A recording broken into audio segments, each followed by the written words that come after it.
اور یہ جو دنیا کے اندر کہا جاتا ہے کہ موسیقی جو ہے روح کی غذا ہے، تو واقعہ یہ ہے کہ عام موسیقی جو دنیا میں ہو رہی ہے اور بد نصیب جو اس وقت کا دور ہے، یہ پاپ میوزک جو ہے، یہ تو سوائے انسان کے جو سفلی جذبات ہیں ان کو حرکت میں لانے کے اس کا کوئی کام نہیں۔ پرانے زمانے کی ایک موسیقی ایک ہوتی تھی جو سنجیدہ ہوتی تھی، اس میں یقیناً یہ ہے ایک بڑا فرق میں آپ کو بتاتا ہوں۔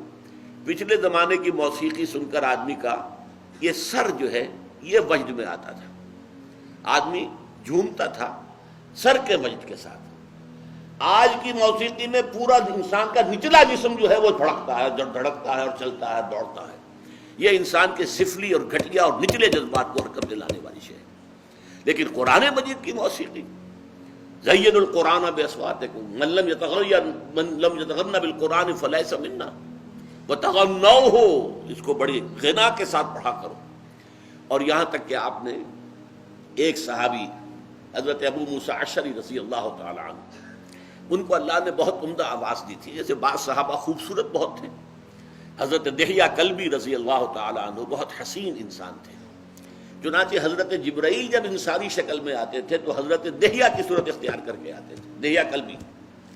اسی طرح صوت جو ہے، صوتی آہنگ اور اچھی آواز، یہ اللہ تعالیٰ نے حضرت ابو موسیٰ اشعری کو عطا فرمائی تھی۔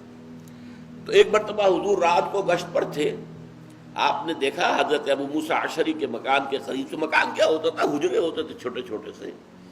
وہاں یہ تھوڑا ہی تھا کہ اب یہ اتنا بڑا باہر کا کمپاؤنڈ ہے، پھر اس کے اندر جو ہے وہ کوئی ڈیوڑی آئے گی، پھر چھوٹے چھوٹے حجرے تھے۔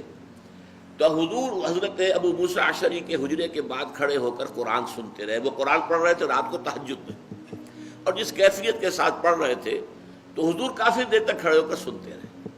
پھر اگلی صبح فجر میں جب ملاقات ہوئی تو حضور نے تحسین فرمائی، یا ابا موسیٰ انک قد اوتیت مزمارا من مزامیر آل داود، اے ابو موسیٰ اشعری، آپ کو تو اللہ نے آل داود کے سازوں میں سے ایک ساز عطا کیا ہے۔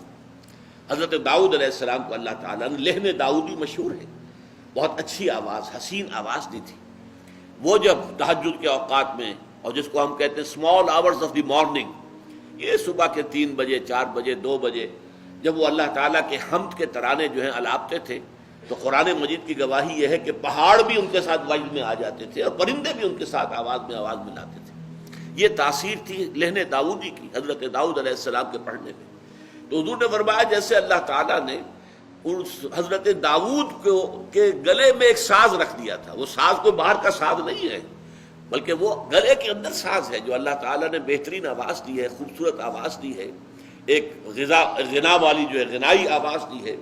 تو جیسا اللہ تعالیٰ نے یہ مزمار عطا کیے تھے آل داؤد کو، اے ابو موسیٰ تمہیں بھی اللہ نے انک قد اوتیت مزمارا من مزامیر آل داؤد، آل داؤد کے سازوں میں سے ایک ساز اللہ نے عطا کر